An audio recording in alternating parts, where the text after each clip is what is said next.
What is up, you guys? Welcome back to Twink Revolution. I'm Sam. And I'm Gian, and we are here enjoying the live, laugh, love lifestyle. Today we're discussing...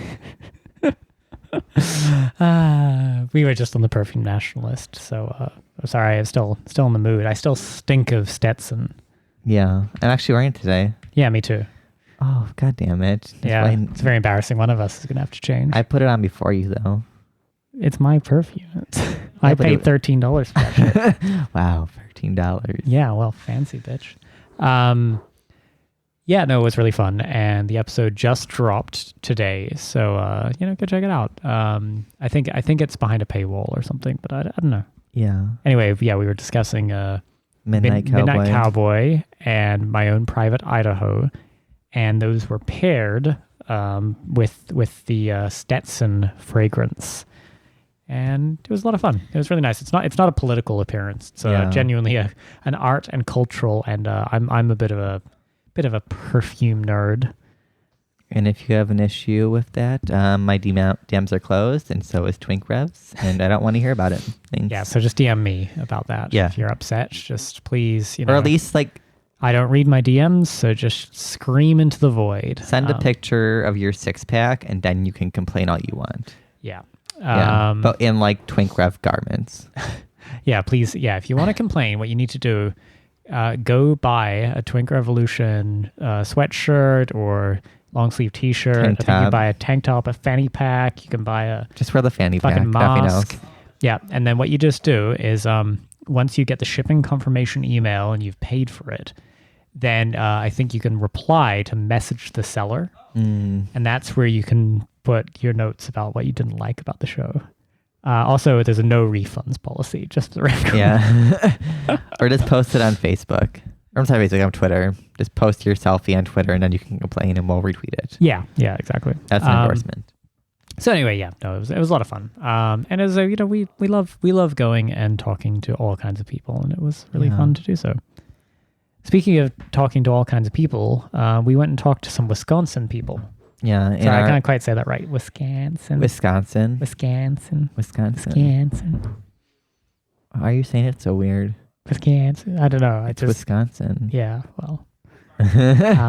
We went to Milwaukee. It was We're lovely. Investigative journalists. We had to report on the evil red states of America, and all they're not mask wearing. Turns out everyone's wearing masks there, but in a way that's appealing. They all hate it. Yeah, the showing the appropriate level of disdain for wearing masks and then still wearing them. Yeah, which I thought was good. That's a happy medium for me. Because it's like a condom.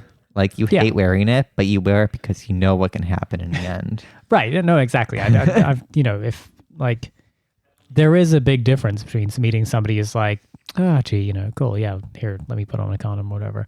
Versus, God, I love condoms. I'm the best person in the universe because I love using condoms. I like to wear 3 of them at once. And they also say, vote Biden fucking Harris. Have you met someone who likes wearing condoms? I'm sure they exist. I can't say I've met one. I don't think I've ever met any person who's like they would be wrong as well. Europeans, maybe? No, absolutely not. I thought they like wearing condoms. No, it's the same thing. It's about the correct amount of begrudging. Sure, I will wear this, but I'm not going to enjoy it. Their degenerate school education, where they're BDSM in middle school, makes them learn that condoms are actually kinky and hot. That's a thing. Germany teaches slightly about BDSM in middle school. I learned in later sex eds. This sounds like something you would use as scaremongering propaganda. No, but I think it's true. It probably is. I heard it on years ago on TYT. So I think the funny thing is that all the kids that are growing up now amongst liberals with their bizarre self-righteous mask fixation, they're going to end up with weird fucking sexual fetishes based on masks. Mark my words. They're going to wear Jason masks and be fuck me, kill me, Jason, kill me. No, the next generation will be all you just meet somebody and the BDSM scene is you both wear masks, and then somebody tears off your mask and breathes in your face. That's still a whole new meaning to mask for mask. Yeah. Oh. That'll be fun. I'm excited for like a whole new generation of horrible weird fucking cultures. Sexual pathologies. At least they're probably gonna be less gross than like the piss like pools and like. Well, that that's well known. That was sort of a time, if you remember, when all the wells ran dry in the 1970s and the oil crisis. It was all the people who were growing up during that time just could let their urine flow free, like the oil wells were not. And I can't tell if you're joking. I don't fucking know. They went to far too many Catholic churches, and turns out that was the way they were christened. Well, and interesting you say about the Catholics, because the other sort of sexual pathology that developed in the wake of, like, all the sort of censorious anti-sex sort of Bush era thing of like ban gay marriage, back to the traditional family, blah, blah, blah, blah, blah. Turns out as soon as like the slightest frisson of a prohibition on just sort of wanton sex was issued, everyone just started just fucking like wild. And everyone got real horny and would just have sex with people whether they were attracted to them or not. And the problem is the children sort of proximate to this, obviously not engaging the sex, but it just subject to the cultural winds that this inspired. Yeah. They have rebelled, and they've developed a new sexual identity called demisexual, which is where you, as I understand it, and I want to be respectful of people's identity signifiers, they don't fuck people they're not attracted to. Wait, I thought it was where you're only attracted to people who have demi-glaze on them. If true, then I am a demisexual. I'm a big fan of demiglaze. No. So anyway, so you got in trouble for this, though. I didn't get in. Well, I had a few people get in trouble, but I've tried to blow you up so many times. I was DM every fucking social justice DM group I'm in. I was like, this little white twink faggot must die. Like, we must get him banned. Mass report. I had to delete my Twitter because of all the people liking my tweet. It was like all the conservative gays, all of the J.K. Rowling like not trans people, all the J.K. Rowling feminists in like Britain, and what's the other group that was really into it? Twink Revolution listeners. Yeah, and like the problematic like LGBT Marxist groups. That's great.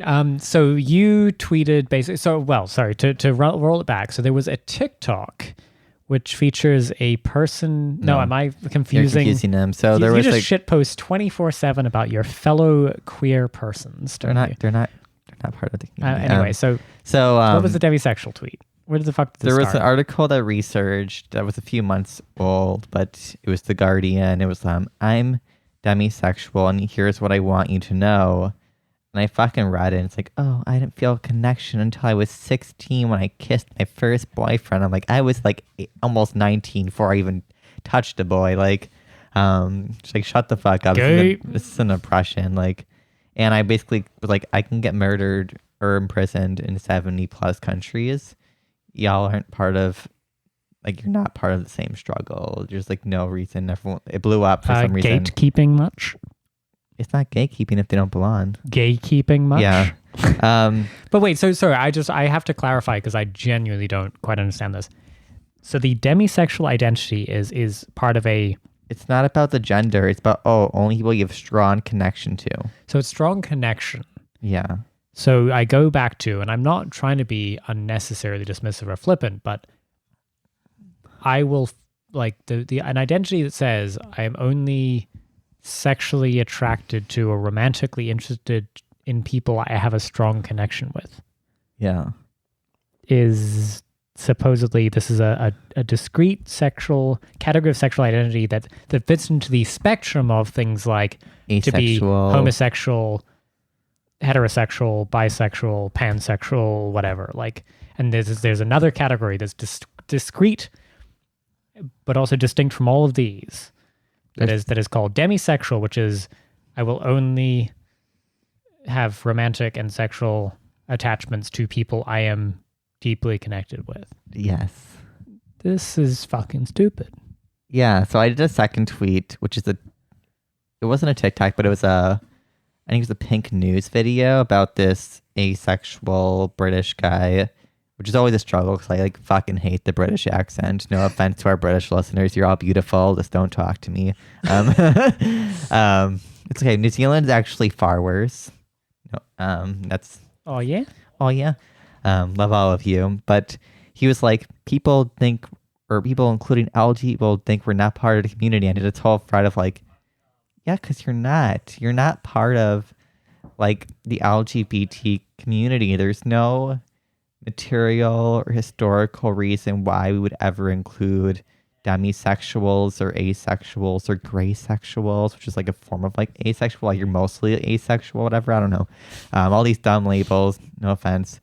And people got upset, like, you're just a gatekeeper. And I'm like, they love it if you're not having sex. Like, the people of power love that you're not having sex. That's the whole point. It makes you buy Netflix specials. Yeah, but also like... That's how Netflix subscriptions are sold, is because you're not having sex. LGBT people were persecuted. Netflix and don't show. Or because of material reasons, because literally economic relations were inheritable. It was passed on to the oldest male.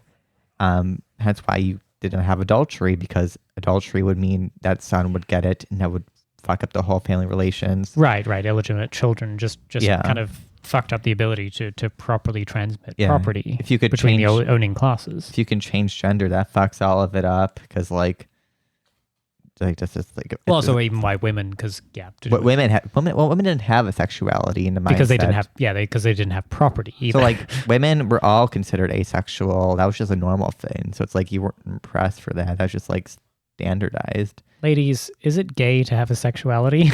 Right? Yeah. at Twink Rev and tell us. But it's just like, I feel like the more I see this kind of shit where they're trying to, especially gay media has been really big on pushing all these new things. It's like... So you're wishing death upon these people is what you're trying to finish. That's how you're going to finish that sentence. You want actual physical harm. You're offering credible physical threats, imminent physical threats against the lives of these people and their well-being. Exactly. Okay. No, it's so... Just checking. No, there's no struggle there. I'm sorry. Like, no one's... Like, he mentioned his coming out story. It's like, oh, I told my parents I'm asexual. And they're like, okay, whatever. I hope you're happy. And it's like, yeah, no parents like, oh, you're not horny. That's fine. Like, they're not like the one story I ever seen where it was like an asexual kicked out of the house. We reported on like really early on in the podcast. And it's because the parents thought he was gay. It wasn't because he wasn't They horny. thought he was a gay asexual.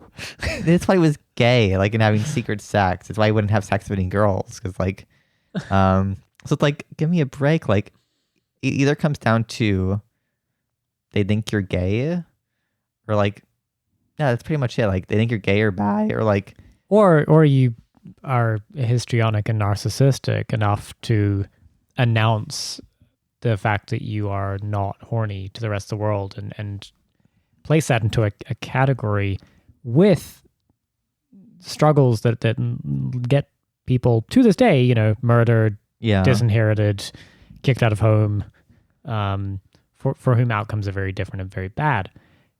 Yeah. And so that might be why you get kicked out of the house. Also, like, if no son of mine will be have a borderline personality disorder. People are like, oh, you're gatekeeping. Like, I am gatekeeping. I don't want us to waste our time on like bourgeois narcissists who think because they're not horny that they have the same struggle as people being like murdered for being gay or trans. Even in the U.S. to this day, like, no one's being murdered for being asexual. There's never been a thing. Except by Sam. Sam is trying to murder all the asexuals. He's trying to create oppression. Well, I am from Milwaukee, so. Sam is the asexual serial killer, except he keeps trying to meet them for sex on Craigslist. It just doesn't work. They don't want my body. No, I mean, I do think it's worth putting a finer point on it and to say that what people mistake about the gay struggle, say, and I only say that because it's one, close, near and dear to my, let's go with heart. It's it's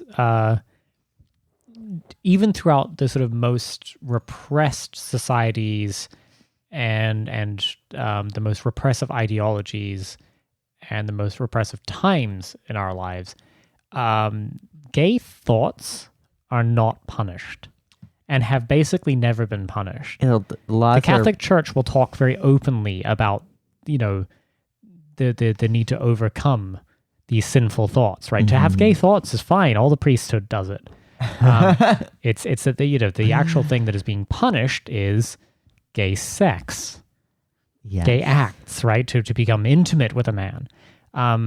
Similarly, the praying away the gay stuff is all about not the idea that you can overcome gay attraction, because that's just considered inevitable. It's not considered something you can control because it's thoughts in your fucking head. But what they have learned, religious people uniquely in this case are good materialists, and that they realize that thoughts in your fucking head don't matter. Yeah. What matters is what actions that might lead to, and that's what they're worried about, policing the boundaries of. So asexuality, literally the absence of, if that's a thought in your head, nobody gives a shit. It's not material. Because it doesn't lead to any actions. Yeah, you can't observe it. Like this is the thing, when it comes to gay or lesbian relationships, it's either like the way they express, where like you kind of have maybe you have like the limp wrist and things associated with like gay or lesbian identity, which can get you attacked, or like holding hands or kissing or getting married. Like you can't do that. Those are physical displays of affection that are material. Others can observe them. Or like trans people, like if people are still like within this like transitioning period, people will collect them, and that often results into like trans-based violence. Very, very, very real violence, and any impression of not conforming or subverting certain gender norms, can lead to real fucking violence and repression and ostracization, and like even if you're not trans, or just like people in drag, just people gender non-conforming in general. Yeah, people wearing makeup, like those are all things that can result in violence because they're associated with the LGBT kind of lifestyle or propaganda. But like being asexual, you don't do anything. So the whole thing is not being sexual. Unless you were like you're asexual and gay or lesbian, because you can have romantic relationships. Then I'm not talking about you. Then yes, of course, because like you can still hold hands and you can kiss and whatever, or get married.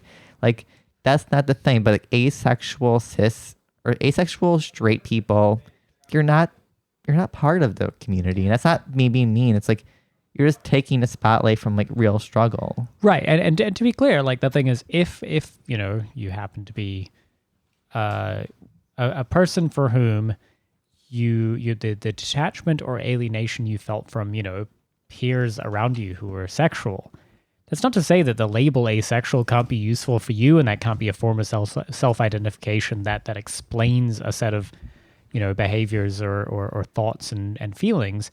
That's fine. That's cool. Yeah, no one's saying you're not trying to say you're not asexual and that you're, that's not a valid identity.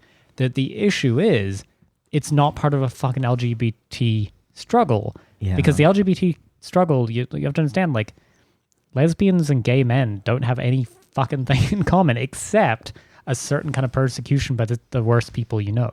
Yeah. That's literally like, it's a set of intersecting.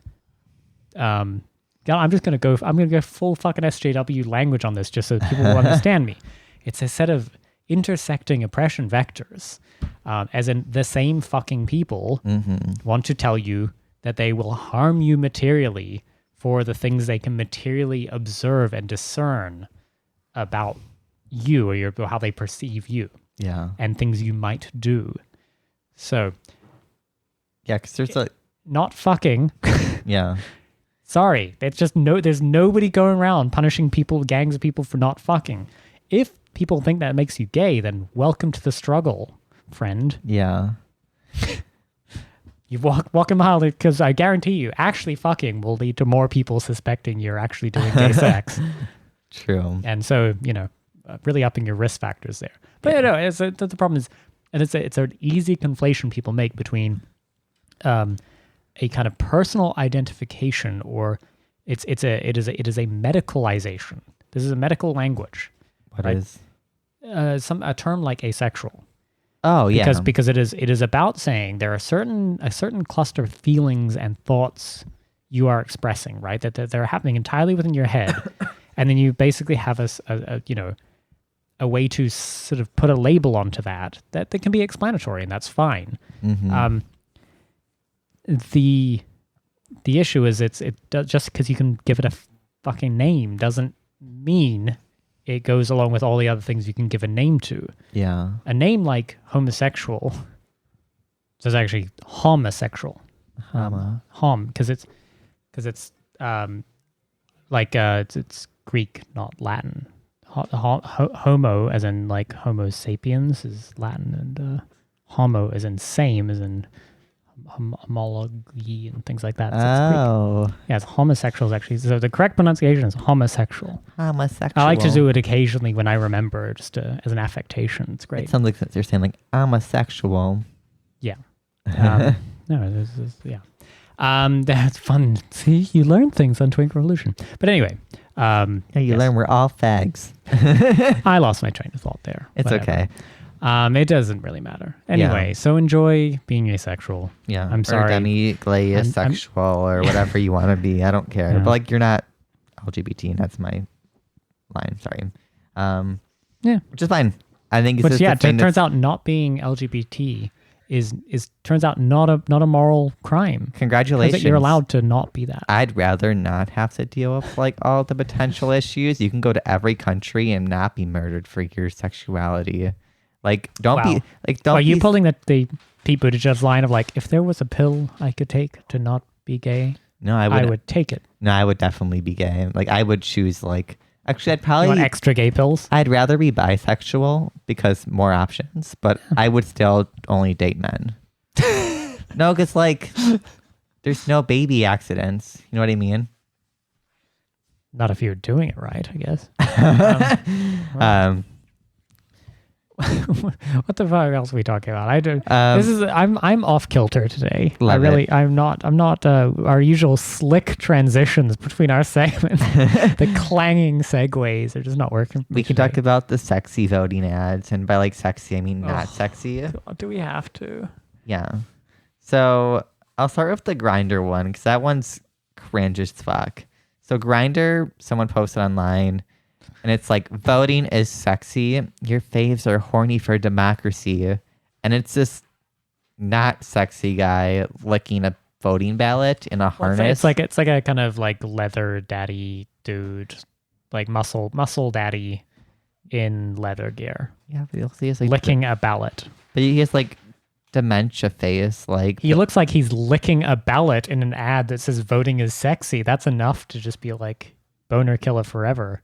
Yeah, it's there's so many of these things. There was another one you saw was oh, this one was so bad. Let me find it. Yeah.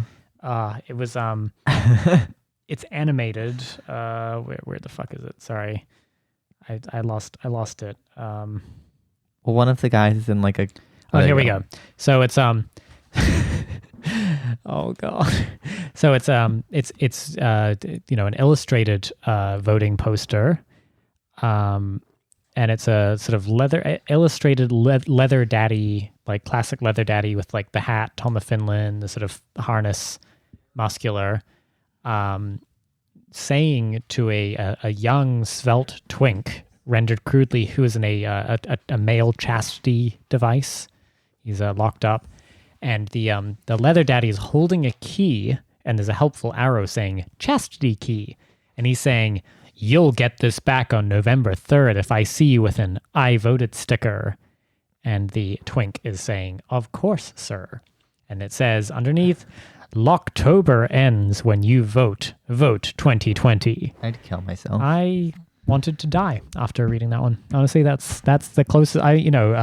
Quarantine depression is very real, but that was it for me. I was done. I was like, why are gays like this? I became homophobic in that moment. I'm asexual now. Like, these Yeah, ads, actually, we identify as asexual and not part of the LGBT. Welcome to asexual revolution. Fuck me. Don't fuck me. Yeah. I don't want it anymore. But it gets worse. So a bunch of celebrities did a like video, and they were all like bare ass naked. You don't want to see any people naked. And it's like, if you're voting by mail, like make sure you follow the rules. Like they don't want you to do like naked ballots, I think is what they're called, because they need two envelopes. So they all dress up naked. It's like Sarah Silverman. Who's the blonde chick from? I don't even care. I saw the video and I just was like, don't care. That's Sarah Silverman. Don't care. Recognize your face. Fuck off. She has some big Ashkenazi breasts though. Like she is rocking some big juicy naturals. She's a young RBG, but like probably still funnier and like more. Oh yeah, no, she's perfectly funny for a lib. Yeah. No, she's fine. Whatever. That's the thing, is all this, I'm sure, feels very well intentioned to these people. I got my California ballot, and nobody offered me sort of sexual favors to fill it out yet. Oh. Feel free to, my DMs are open if you're, want to give me a personalized, sexy, get out the vote message.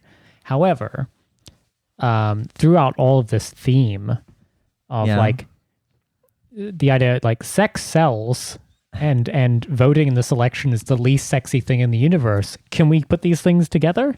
It's okay. I took an entire bottle of Percocet after watching that video.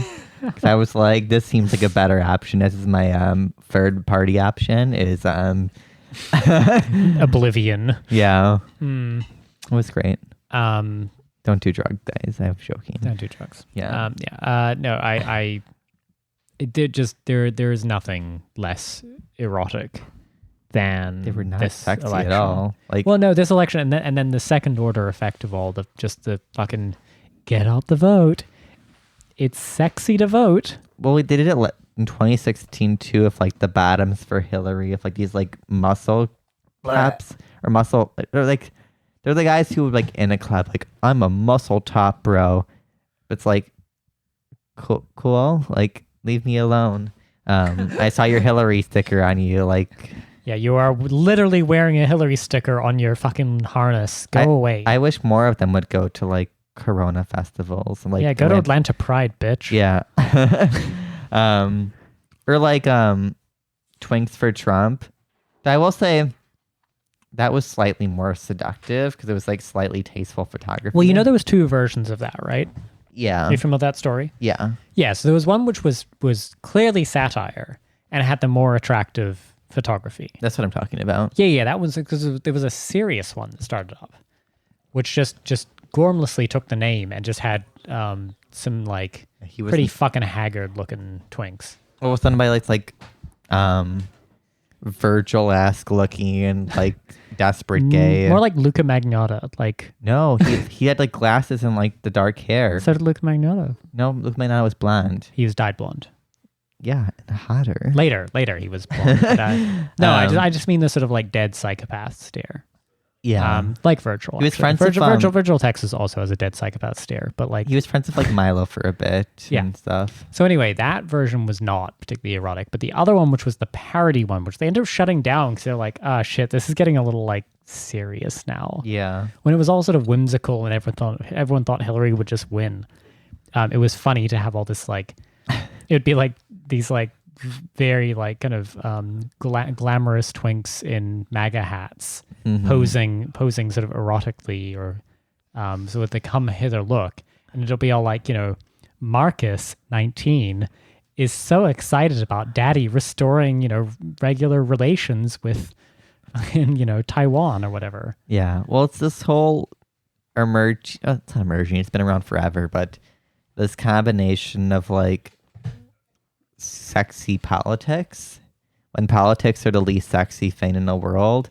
And it's like there's a whole phenomenon of like the gun girl, like big breast kind of situation. It's like, cool, have guns and be hot, but it doesn't add anything to your political ideology. And everyone, for the most part, who does it, it's like, actually two of the gun girls argued against each other and were like destroying each other's like backgrounds. Like, oh, she's a fake medical person. While one was often like horrible tourniquet advice, and they were calling each other like predatory for making out with, or having sexual stuff next to them, and like another watching bed. a it's like cartoon in a language I don't understand. Yeah, but it's like, just if you're gonna be hot, don't make being hot as a thing to boost your political reach. Like, just be hot and political. Well, I mean, so yeah, certainly there are some good examples of that, but I mean, it reminds me of some of the very bad examples, which was be Pamela Anderson. Yeah, true. But all the like OnlyFans gays, who during, I guess, the sort of BLM protests were just doing like legs up in the air, hole out, like pics being like with the Instagram sticker of like Black Lives Matter. Yeah, if you're an OnlyFans and you make that political, you should just like stop. Like, I would never stop at once. I won't listen to you at all. I thought it was like black. But so the funny thing is, some of the same cast of characters are now doing all like, they're not trying to be overtly political because they're not telling you to vote for Biden, Harris, which they are, but they're all like, remember to vote. Voting is sexy. Jockstrap, butt out. Like, they're almost never actually. Remember to follow anyways. and subscribe. Like, whatever. It just doesn't matter. It's just so, like, it's just a tragic kind of. If you're gonna do it, be so hot that like I have to pay attention. Because like if you're like mediocrely hot, we're like, oh, 40 Saudi Arabian and Indian men pay me $10,000 a month for my OnlyFans, where I show just my feet pictures and occasionally a breast side shot. So vote for Biden. Democracy. It's like, wow, swerve talk, Sam. You're not allowed to critique that. That's sex workers' work. No, a lot of OnlyFans people don't even do like actual like porn stuff. No, of course. So lame. Yeah. Like yeah. Well, yeah. No, I think it's in the same way that the kind of the principle of like transference of like people want to fuck their therapists or whatever. What? Is that a thing?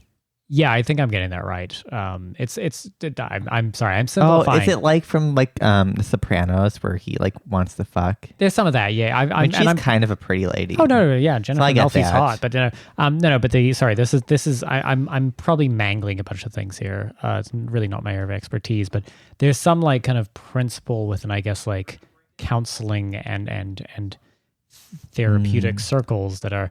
That sort of various kinds of like emotional reprocessing, various kinds of emotional trauma may lead to somebody sort of taking these sort of feelings they had in this situation they're recounting and putting them onto the therapist.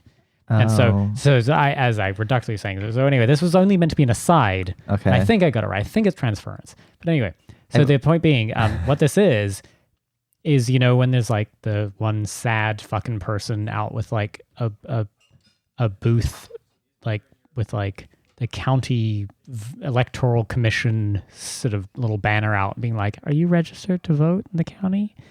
And they're trying to like sign up people to register to vote. It's transference, but from that to like semi-professional porn stars on the internet. Yeah, that bit just that you interceded at the wrong moment there. That was I was working up a wonderful bit. No, I got it. I'm just. It's so sad. Yes, it's very sad. I don't want to fuck I don't want to fuck poll workers. I'm sorry, it's just not my thing. I mean, I do if they're hot, but not for being poll workers. Right. Actually, no. Well, they're working the poll. If they're working the poll, like, I don't want to fuck them because who's going to spend their day doing electoralism? That sounds boring as shit. Working the poll. Also, like, everyone's like 90 years old for doing that. Or like... folks, if you're going to hire a stripper that's going to work the poll, just hire a stripper. Don't hire a fucking election worker. Or it's like 20-year-old college girls who decide to become... like lipstick lesbians for 4 months. And like, I'm going to make the world better. You're just in gatekeeping mode today, aren't you? Wow. I love lipstick dangerous. lesbians. Yeah, no, well, We all know them. I've been doing so much gatekeeping. I didn't gatekeep. I was just stating the fact. You were gatekeeping a local politician's queer identity today. No, I was. Oh my God, I'm going to get attacked. I'm going to cancel you. I'm canceling you for this. Well, but there is more going on. Yeah, sexual mutual aid. Ugh. Do we have to? We have to. I really don't want to. No, we have to. Okay. You set it up. I'm not. I don't even think about this. I gave my thoughts about this. Why is my link not working? Who cares? Well, I can remember it. Oh, I got it. Oh, thank fuck. Oh, god damn it. She protected her account. Well, she said, how do y'all feel about sexual mutual aid? Or how do you feel about quotations, sexual mutual aid will exist under communism as opposed to quotations, sex work will exist? And basically, she's talking about fucking a bunch of ugly people who she thinks she can't get fucked. Well, it's yeah. So and to be clear, this is not some small account we're dunking on. This is like a 25,000 follower account who's basically a kind of anarchist. Like they are an anarchist. No, I'd say basically an anarchist. But they identify as such. Yeah, but they can also masquerade as part of the like kind of socialist left because that's what most of it is these days. And stars? It was to do with musing over, I guess, some pushback they'd received previously about the phrase "sex work is work." Yeah. And this was their like galaxy fucking brain, because they were saying like sex work will actually still exist under communism, and a bunch of people were like, "What the fuck you on about? Like that's dumb." And then this is what they came back with a couple of days later. Was like, well, what do you think about instead of sex work under communism? What if you think actually sexual mutual aid? And then doubled down and decided to really go just whole fucking hog, balls deep into this stupid fucking thought in their head. I can at least respect that, like not just like caving in right away. Yeah. Like it's kind of like if you're going to be like a grifter, like you just go full in, like you don't cave in when someone challenges you. You like just like dig in. Well, and so I mean, to maybe put a very fine point on why sex work won't exist under communism, and this is not prefiguration because I'm allergic to that shit. I'm not trying to tell you how fucking good it'll be once it happens. I'm not sitting on the end of your bed telling you, no, baby, it's going to be so good for you. Stroking the hair. It'll be so good. It's going to be so good. No, so this is, it is that structurally, sex work as it exists under capitalism simply cannot exist in a classless society. She's talking about sex for money, so prostitution. So not even just regular sex work, it's prostitution. Yes. Which is very important. Because I think there's differentials between things like sex work hides so much. Having a sex tape with like your boyfriend and putting it online, or like being a dancer at a dance club where you're like in your underwear and get some dollar tips, or like even making porn, which is like just another form of like or just doing acting art, with more problematic labor issues. Or just doing like French art house films, which are all basically porn. Yeah. But like this is like I think you agree with me. It's like prostitution is an industry that will not exist under communism, and it probably shouldn't because there's something more to it. It's not just another form of labor. Well, it's not productive labor. That's the main reason it like just could not exist is that it depends on a very specific accumulation of labor value, and then turning that into essentially like purchasing services from people, which as a form of provisioning unproductive labor in a way that is inherently exploitative. There's no way around it. And not just exploitative, I mean just actually kind of violent. It's a violent relation because we've go listen back to our Esperanza episodes actually, but the first Esperanza episode, if you kind of want a deeper conversation on this, but like. So anyway, take it as read that this is just a galaxy brain stupid take that misunderstands. This is not even like a moral thing about sex work and prostitution, because we certainly have some of that. But like this is literally just like a statement like blah will still exist under communism, but we'll call it mutual sexual aid. It's like fuck off. You just this is not serious political thought. You have just merely taken a bunch of fucking buzzwords and mashed them together violently for a hot Twitter take for your 25,000 fucking dumbass followers. Well, also as like a form of like fucking anarchists moralism, where like they think they're morally virtuous for, I'm so hot, I'm going to fuck all the ugly losers. And it's going to be amazing. We're going to solve all the worlds, because they basically do the thing that, they're like, I hate using the incel community because I don't really think it's a thing for the most part. But like the ones who really adopt a label, like who really go hard into like it's self-identified incels. Yeah. They're like, oh, well, sex is a right. And she basically legitimizes that, but from the left point, it's learned to like the racism thing of like the like left and the right both doing the same racisms, but like in different ways. And it's like, who did you help here? Like, sex is not a sexual commodity, and you're treating it as such, because to get guaranteed as a right, you have to represent that it means taking, like, you must redistribute. From human bodies. Yeah, if you want to redistribute people's bodies, go fuck yourself. And this is not like, and then the problem is what people cloak this in as a kind of privileged discourse about hotness discourse or whatever. And if I'm allowed to be spicy for just one moment, because we've been so tame on this episode already. It's all a statin. Yes, the Stetson is just driving us wild. We're crazy. No, I mean, yeah. No, God, you're crazy. So crazy. Christ, that's crazy. Some of the people I've seen engage in a kind of a very self-pitying, like, nobody will fuck me, woe is me. Because, sorry, I will back up one step before I get really spicy. Only to say, I do understand why people regard, human intimacy and intimacy with others as vital to their happiness and well-being. Of course, yes, a big fan. Good.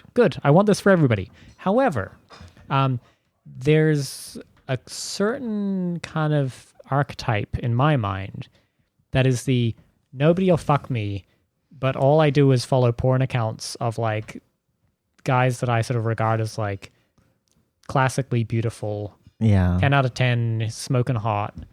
And then like my attempt to have sex with other human beings is DMing porn accounts or like DMing like model accounts with 100,000 followers or 1,000,000 followers or whatever. And then being like, woe is me, I don't get any attention. Yeah. I'm sorry, it's not that easy for anybody. I guarantee you that fucking model, if they walk out of their OnlyFans studio where they work 19 hours a day under studio lights in a weird like sex sweatshop, and they try and get laid, they have to expend effort to do it.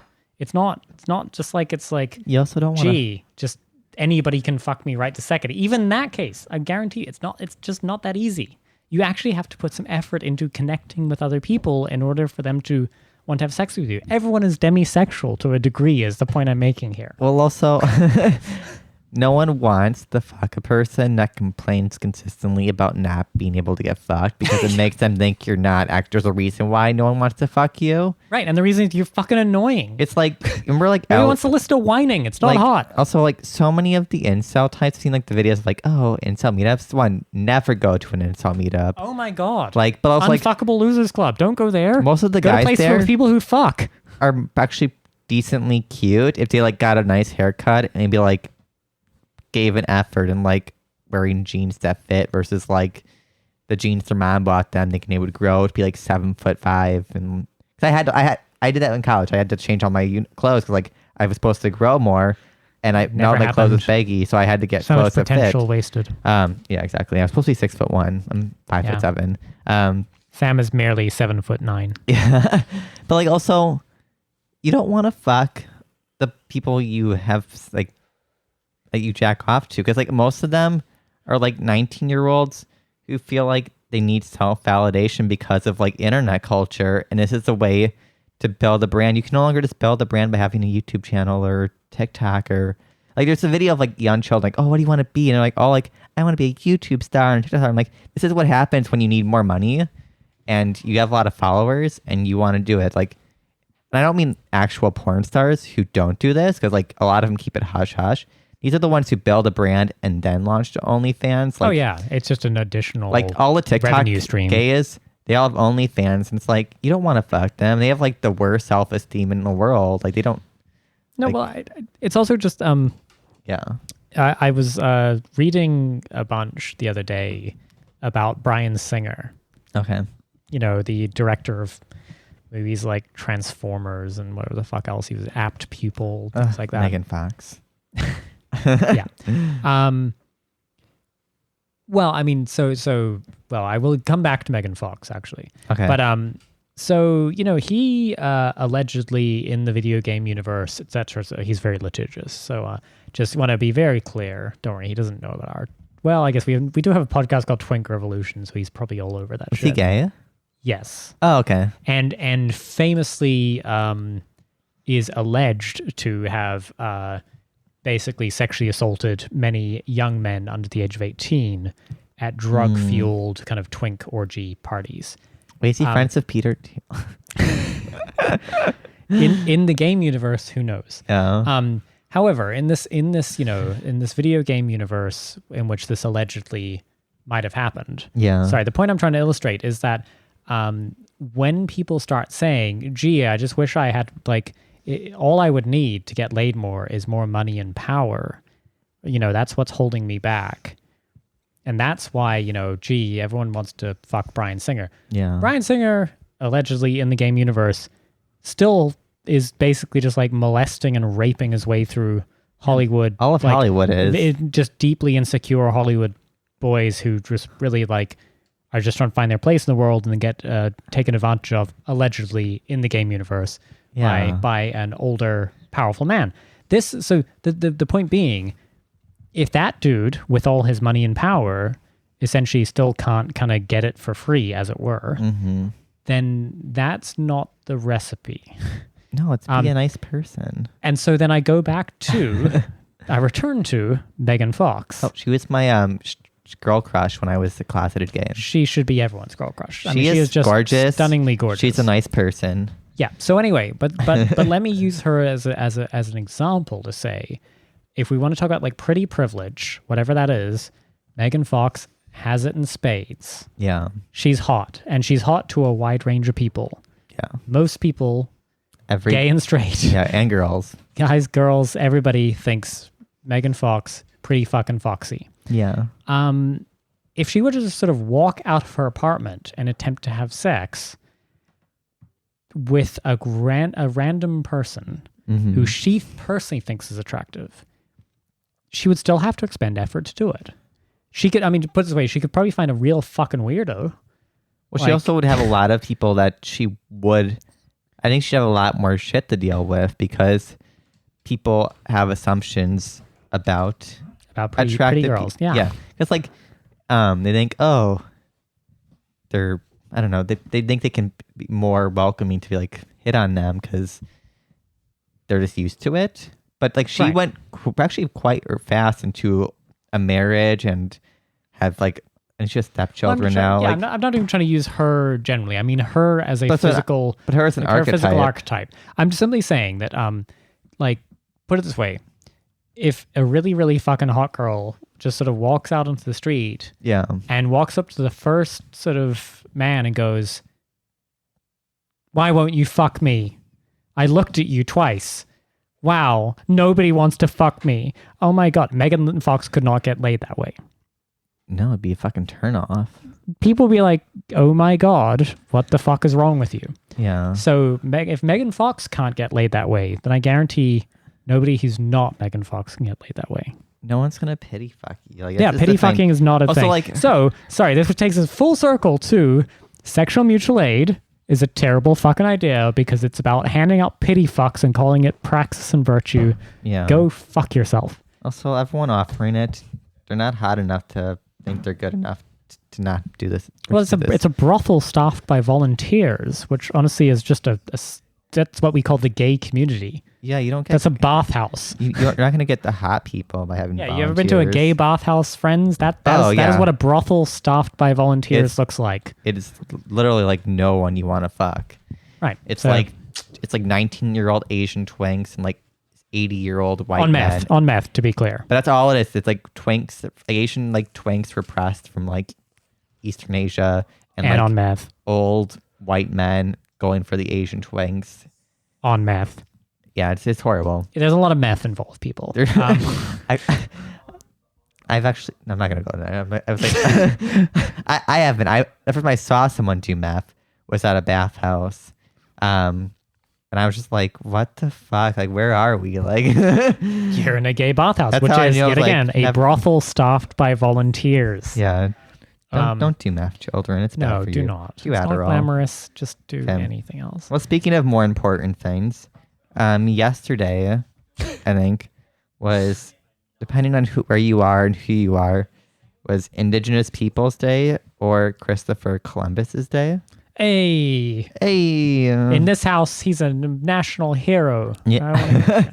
And I thought we could talk about that because we're both like Italian. Considerably Italian. Like you're half Italian. We are podcasting here. And both my parents have like, I think my mom's Italian. My mom's dad is like full on Sicilian and shit. So he is walking here. Yeah. Well, he's dead, but he's not walking here.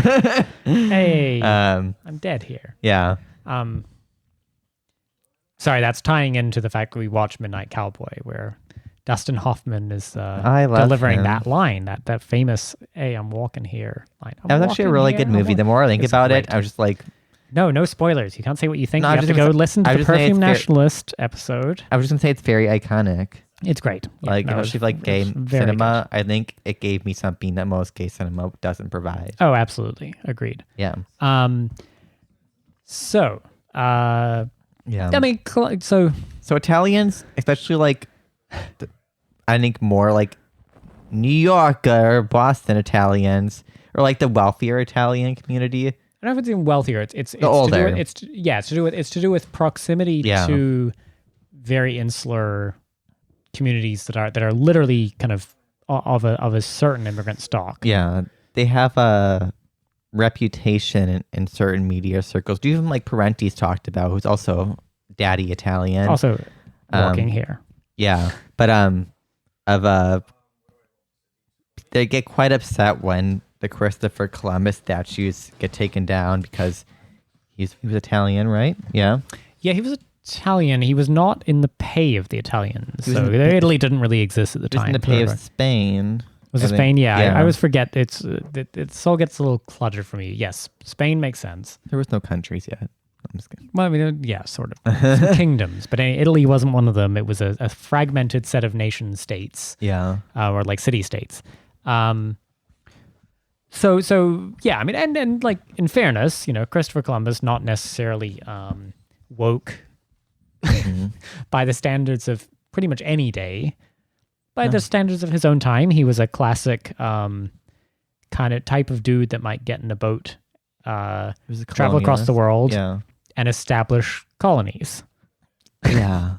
So, cool. We do not stan. Like, I think this is where the thing is, like, there's no way to be virtuous and do what he did. He was materially doing what he was always meant to do. So it's like in the pay of basically an imperial monarch. As much as imperialism probably it's wrong to say imperial. It's colonial. But also just an absolute monarch. Yeah. Oh yeah. Yeah. And like, I think you probably agree that I think removing Christopher Columbus statues is fine. Like, I have no connection to him as a figure. Yeah, no, I think give a shit. I think we'll talk about that later on. But a lot of people do have sensitivity, especially the older Italian communities, and I think it's really important to discuss. I think people jump to like, oh, you just love the genocide or like the massacres of America. You know what I mean?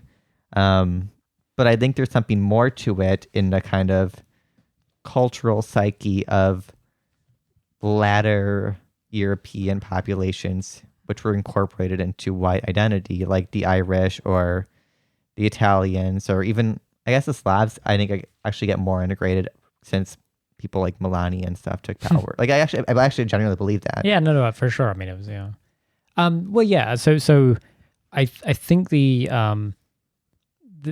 like, I'm certainly suspicious of the tone of voice in which people start tearing down statues and shit, because honestly, just a lot of it just comes off as like screeching rad lib nonsense.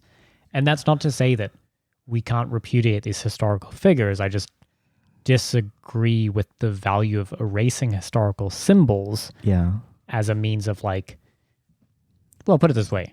If it makes you feel better, good on you. That's all it's doing. Then to examine the reasons why older Italian immigrants to the US might have certain sensitivities about a character like Christopher Columbus, it's because you have to remember there was a very, very strong anti-Italian. Italians were not considered white in this country. They were considered like... And it sounds like a racist trope now because we all joke about it because it's sort of makes fun of just how stupid and shitty the kind of racial categorizations that have evolved are. However, so my grandparents arriving in New Zealand had stones thrown through their glass houses and shit. Really? Yeah. Fuck. Yeah. This is recent memory, people. I mean, this is like, these are my grandparents are now dearly departed. May they rest in peace. But like they, you know, I grew up with them, so they weren't that old. Yeah. And this was just a thing. All these little Italian communities in New Zealand, with a country without the, you know, with a different problematic racial history from the US. Basically, Italians were considered suspicious, weird foreigners. Yeah. And to the extent where, people would, go and try and smash up their glass house and shit like that.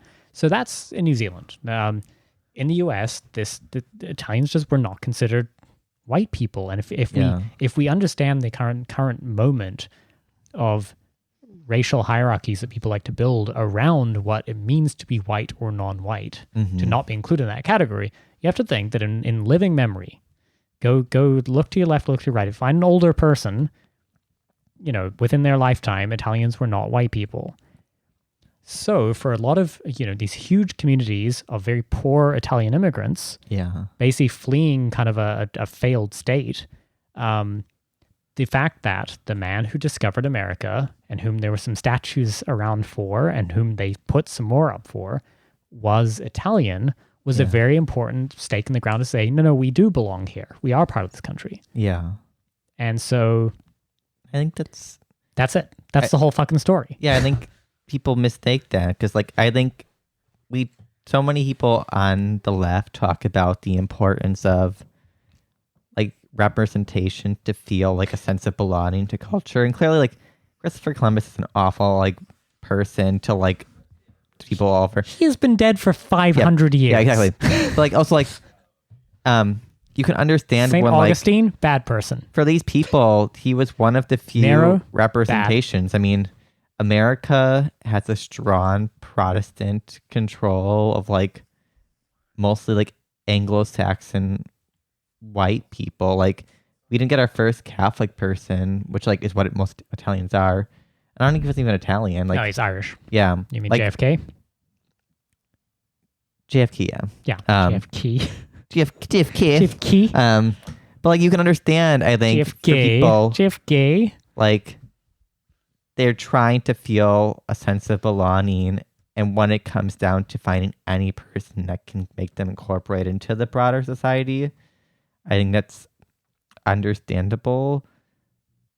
But like, obviously, it doesn't mean like, oh, he's a good person, but it's like, oh, you can understand why people did that back then. Because like, it's not the young Italian community that's doing this; it's old people. No, or people who out of what is literally a sense of allegiance to their families, right? It's an ancestral connection where, put it this way, if you're dear old patriarch who's whites don't have culture, Jan. Yeah, well. So no, I mean, a dear old patriarch who's, dying and of failing health or recently departed, literally felt very invested in Christopher Columbus, then you might say, gee, I'm just very suspicious of a bunch of people telling me that this person, these statues should be torn down or whatever. And it's about a connection to a place. It's not about the racial politics of 14 fucking 90s. I think it's adding too much to the conversation, like to assume all these things. Like people like who have such a broad understanding of American or like global society just have a presumption that everyone has similar understandings of the way the world works.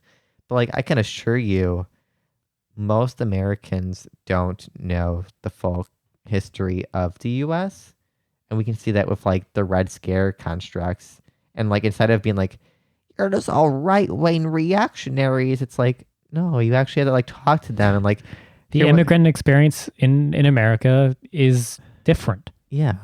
Like, you can't just fetishize immigrants as sort of anonymous, faceless people who AOC weeps at through fucking concentration camp fences. Yeah. You have to understand that people arrive in this immigrant nation, a settler nation. And they didn't want to leave too. Like, people forget that a lot of people left because of like poverty. People didn't want to leave. No one wants to leave their home countries, like, or where they're from. They had to leave because of like the post-war period and shit like that, or like famines, like in Ireland. And they all had horrible experiences, like Russians and Irish people and like the Latino communities from like Guatemala and stuff. Like, none of them wanted to leave. They all had to.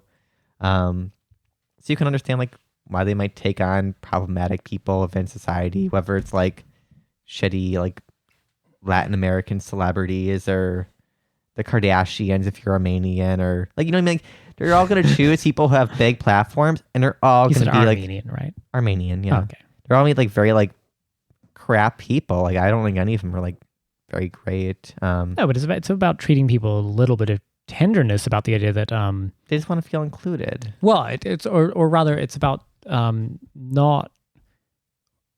Fuck, I'm going full Jon Stewart on this. I'm gonna accuse people of hypocrisy, but only to say that if you acknowledge that the immigrant experience in the United States is difficult, and it's difficult structurally in this country because our relationship to immigration is largely driven by the whims of how profitable various forms of immigration can be to capital.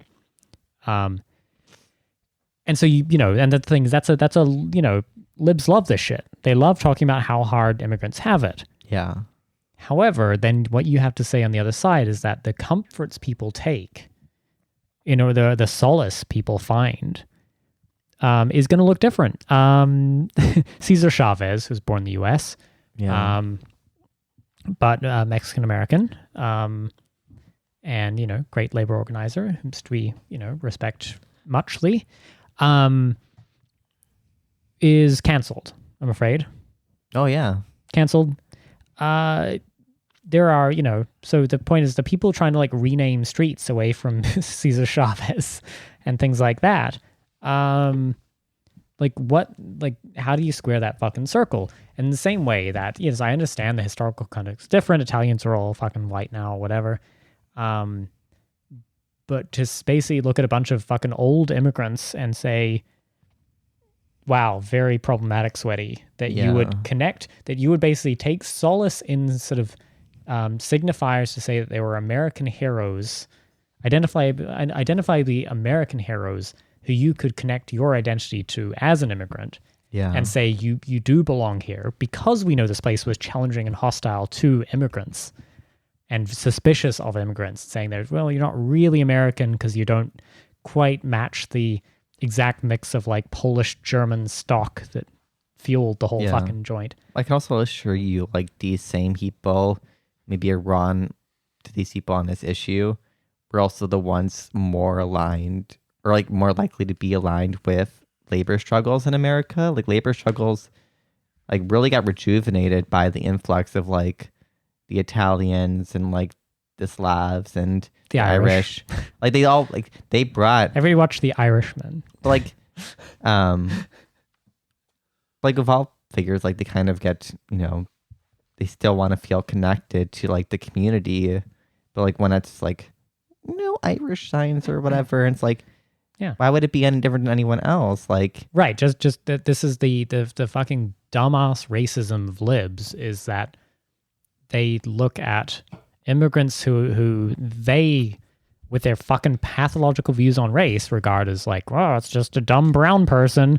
And then they're all like, oh, but as with my white fucking lib savior complex, I must show my benevolent concern for you. It's like, well, we'll understand that immigrant experience has been repeated throughout the history of this country. It's a settler colonial state, and this is not me making a trite point. I mean, this is how this country got built. Yeah. And so to simply be dismissive of it is a dumb kind of paternalism, and I will not stand for it. Well, I'm gonna go off. Like, I think go off, King. I'm gonna go off. I think hold your earrings. Thank you. I think the liberals in like the liberal elite or like PMC class in the U.S., I think they still retain a lot of the hostilities towards these communities that are still, like, I think in American discourse attributed to working class values in many ways. I mean, when we look at people like, I'm going to use Melania Trump. Like, Melania is not working class. She's of the top tiers in society, but she's Slavic, or she's part of like from Slovenia. And like instantly it was like, well, she's a gold digging whore. And it's like, these are all attributes attributed to Slavic women coming into American society. Like no, we don't care about those tropes. They've done, or it's, oh, she's cold and she's the Russian bride. She's cold and she's like Russian. Making the gardens like less pretty. And it's like, these are all attributes like from Red Scare propaganda and like, no, the Red Scare podcast are very pro Melania.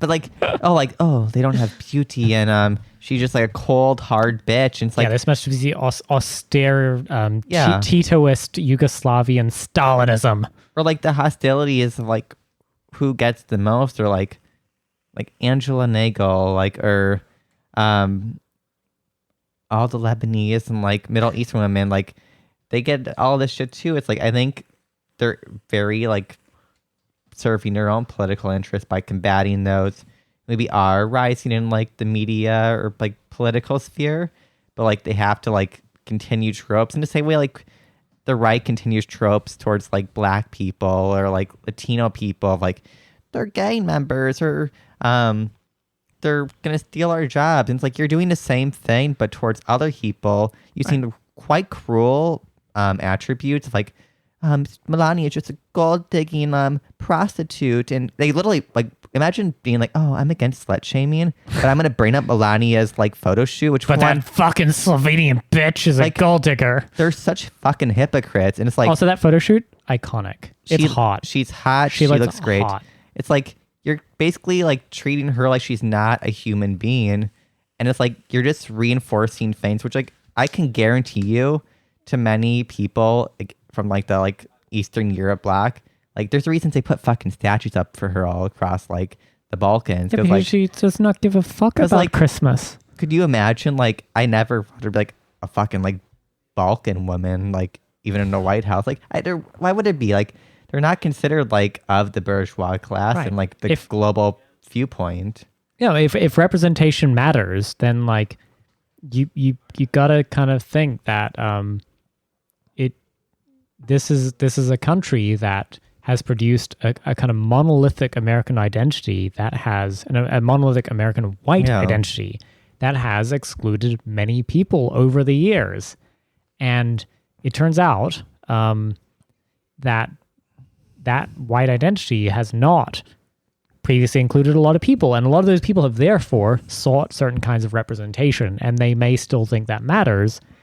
And it just comes across as hypocritical, lib, racist, fucking dog shit. Also, white identity is a tool used It's why you are enforcing white supremacy. Yeah. Hey, gotcha. White identity is, for one, utilized to justify the marginalization of like tons of groups that never actually gained equal political power. It's to incorporate them to like the waspy world of the US. And it's like, you always say abolish whiteness, but you're reinforcing whiteness by saying all of these people are incorporated into there. It's like, guess what? I'm pretty sure if you go to like Russian town, like New York or like the Argentinian immigrants and like Venezuelans fucking coming here, like insular Jewish they're literally communities. Italian people. Yeah. They're literally Italian immigrants. There's nothing fucking like native or black about them. Like Argentina's literally just an Italian fucking country. Like literally, I probably like Sam is an Argentina truther. He doesn't believe Argentina exists. They literally are like all of the fucking Americas are settler colonial nations. Well, keep in mind, let's personalize it only because somebody can accuse us of bad faith. Yeah, I'm a New Zealander. I'm fucking Italian. Like, what the fuck is up with that shit? Yeah, like that's nonsense.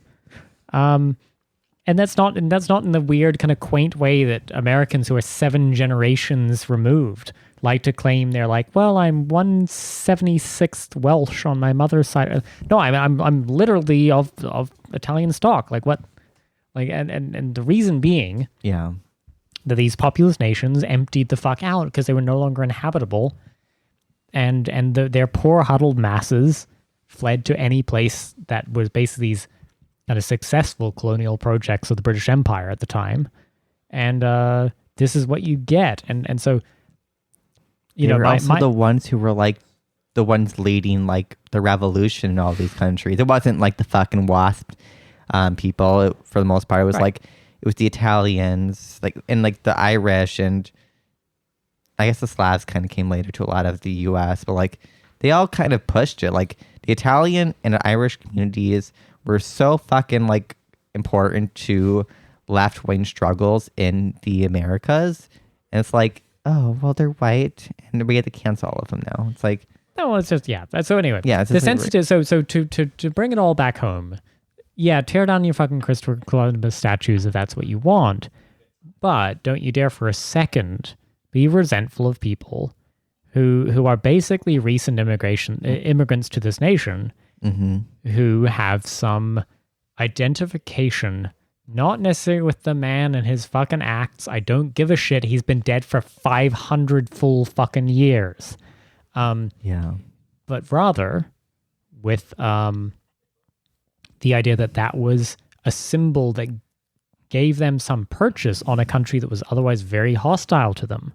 Yeah. And so if you have literally the least little bit of fucking compassion in your heart for the immigrant experience in this country, which is fucking tough, then you have to understand that you're just gonna have to be a little more fucking malleable. Yeah, be mad at the systems. Like the system is at play. Like these people, like Jan said, left countries that were destroyed, like for many like reasons, like most like imperialistic and just rising like fucking nations of aristocratic fucking hemophiliac feudalism weirdo kings and shit, capitalism emerging, and it's like, don't be mad at like weird individuals who turned up on boats. Yeah, be mad at the system at play. Like you can't like being mad at individuals isn't gonna make anything better. It's not gonna reverse time, but you can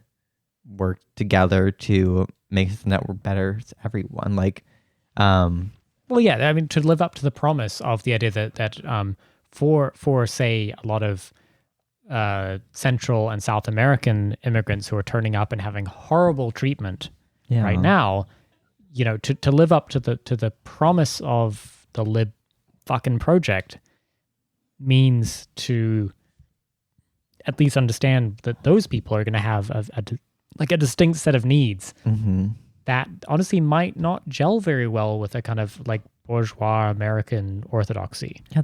And that's going to be fine. They're like, I don't know, like, for example, it's already happening. Yeah. Fucking Democrats love to fetishize immigration. Well, but to specifically say, I mean, they kind of just are like Latin American kind of immigrants in general. Well, bourgeois. No. I'm just simply saying. Like, you mean refugees too? I mean, well, not even refugees. They're just sort of poor huddled masses, and this is documented, undocumented, whatever. It's just a big blob of brownness. Yeah, that's what we're talking about in our political discourse. And then the most sacred right given to us on stone tablets by Saint Ruth Bader Ginsburg is abortion rights. Well, sorry to tell you, fuckers, Catholicism, big fucking project in Latin America. It's illegal in almost every it's illegal in every country and is not well supported by most of your huddled brown masses that you fetishize and are like, Donald Trump is so mean to the bad. Like, so this is the problem is what you have to understand is that there are going to be contradictions. And this is why we resort back to the glorious eternal science of Marxism-Leninism. Yes. It's the one time. Wait, fuck! Have I got an air horn? No, I don't have an air horn. No, it doesn't play through the audio. But sorry, we're playing an air horn for ourselves. But I mean, so I'm going to mention it only to say that like what you have to understand is there are inherent contradictions, and it will be necessary to keep your wits about you. And this is now to our listeners. So I know we've just been screaming at libs who don't listen to this anyway. Well, we've been seeing it in Europe too. Like if you go to parts of like the UK, there's extreme hostilities towards like primarily like the Polish population, stuff that were forced in. Can't get a good plumber around here, can ya? Because they're all fucking Polish. They were forced over through the European Union, which like basically shipped all of their labor to like either Eastern Bloc in the poorer countries, or the labor had to leave because their austerity was imposed by the EU and to find jobs in like Germany and the UK. And also like the massive refugee crisis from North Africa and like the Middle East. And it's like they don't want to address like the divides between them, like which like there is cultural divides. Like these countries often had a long legacy of imperialism and like stunted like social progress in some areas, like LGBT rights, which makes sense. It's not like it's like mind blowing. How dare they? Like everyone in Palestine's a LGBT person. It's like no, like that's fine. Like we think rights are reserved for everyone, but like to ignore that, which a lot of European leftists do as well. Like it's like no, you can't ignore the contradictions going on. Like you have to respect everyone's rights regardless. Like it's very like they both of these regions do it. And it's like we want to shame all of them for like being like, oh well, there's no moral right or wrong. But it's like there is a moral right and wrong. We're Marxist-Leninist, or Marxist at least, and we think I'm not actually a Marxist-Leninist. Yeah, I'm a Marxist. Whatever. You just said it, and it made me make say it. So like, yeah, it's just the phrase the eternal, the glorious and eternal science of Marxism-Leninism is such a wonderful phrase. It always rolls off my tongue. Yeah, but it's like we're Maoist Juche, third worldists, in case anybody was keeping sectarian points at home. Oh, I'm a Marxist, Stalinist, Maoist. Oh, that's great. Yeah, good. I think that's enough for that topic. Yeah, no, I think we've done that. I didn't quite expect it to become an emphatic defense of Christopher Columbus. Well, it's not because he's in this fucking house. He's a hero. He's not. He's lying to you all. He's not. I have no fucking connection. I have to say that because someone's going to quote it and take the video out of context. And I'm like, of course, naturally. Yeah. Especially since we went on the perfect nationalist. No, I mean that's the thing. It's not No, we're just giving a context like why that might be the case. Yeah, no, I mean, I've dearly departed grandparents who I just I have a lot of love for, and it's who else is going to make you grind tomatoes for 10 hours a day? I made Sam operate the mouli, the tomato press. And he was fun, kind of. Yeah, he was enjoying it. He got the hang of it pretty fast. It was his first time, definitely not my first time. But you can follow on Twitter if you. Your tomatoes are coming in. Yeah, so I practice with some store-bought tomatoes. This is why everyone listens now. It's for Gian's It's fucking tomato revolution, bitch. We're gonna do a photo shoot in like a big kiddie pool of tomato sauce. Oh God, yes, just gonna be tomato puree and jock straps. Yeah, it's gonna be so hot. I wanted to because my new food mill arrived, which is basically how you turn tomatoes into tomato puree, which is then the basis of everything, right? It's if you've ever bought canned tomato puree then that's like what you're up to. But fresh stuff made at home off like vine ripened tomatoes is just honestly it is just the fucking nectar of the gods. It's a completely different California beast. Tomatoes. Like I think people don't realize are complete shit. Like they're watery. Big bags of water. Like awful for being a the region of like agriculture, they're clearly not good at growing tomatoes here. No, it's because they can grow them outdoors. And I do genuinely think that they have to be like hyper seasonal and maybe like grown glasshouse, and they really have to put some attention into getting them to ripen. Whereas in California, like you can just pump some fucking ethylene gas into a cold store and all your shitty green tomatoes you harvested 6 months ago will ripen or something. They taste like shit. They are just no flavor. So anyway, but I wanted to practice with my food mill because it was a brand new food mill. I've never used it before. So I bought some store tomatoes that were kind of crappy, but like I was like, cool, I'll see if I can make passata. And it worked out okay. Like it actually was fine. It tasted like the tomatoes, and the tomatoes weren't great, but it was okay. So yeah, anyway, you can follow all this tomato-based content. Quick plug. Yes. Next Saturday, at 7 p.m. Eastern, 4 p.m. Pacific time, and I have no fucking idea what that is outside the U.S. I'm sorry, we're chauvinists. Go online. We're going to be hanging out at the Center for Political Innovation online educational conference on socialism. It's called, it's the Center for Political Innovation and the Socialist Future of America. But basically, it's this is the think tank formed by friend of the pod, Caleb Maupin, and a bunch of other friends. And it's going to be cool. We're pretty excited to check it out. Yeah. So it's an online it's going to be a keynote by Caleb and a bunch of fun presentations and a big Q&A session, musical performances and all sorts of crap. It's happening online, but come join us. What we're going to do is we're probably going to kind of hang on a live stream a little bit beforehand. Mm-hmm. We'll do some pre-drinking for this EPI conference because sounds on brand. Yeah, it's very on brand for us. And then what we'll do is we'll all head over together, and it's going to be streamed live on YouTube, I believe. And yeah, so if you're interested in that, just block off your calendar for next Saturday, October 17th at 4 p.m. Pacific, 7 p.m. Eastern. Love it. And yeah, so anyway, that'll be fun. Yeah. And then look out, we're probably going to have a really fun live stream next week rather as well. But we'll give you some more details about that soon. Also, there's some new articles on the twinkrev.com website. We have one by River on the PMC educational the failed children of the bourgeoisie. Yeah, it's really good. The Prodigal Sons of Capital, I think it's called. It's very good. We have some others. There's one by John Ryan Powell.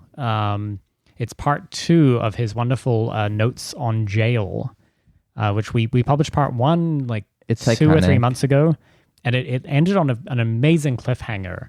And so if you're not familiar with... Is there a part 3 coming?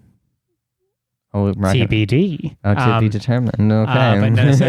No, we absolutely love. We've published several things by John Powell before, and he's just a wonderful writer in general. But so his notes on jail thing is great because part 1 basically opens with, I think, the quote, "Damn, he fucked the shit out of me," about a local drug dealer who ended up appearing in a porn video being penetrated by a trans woman.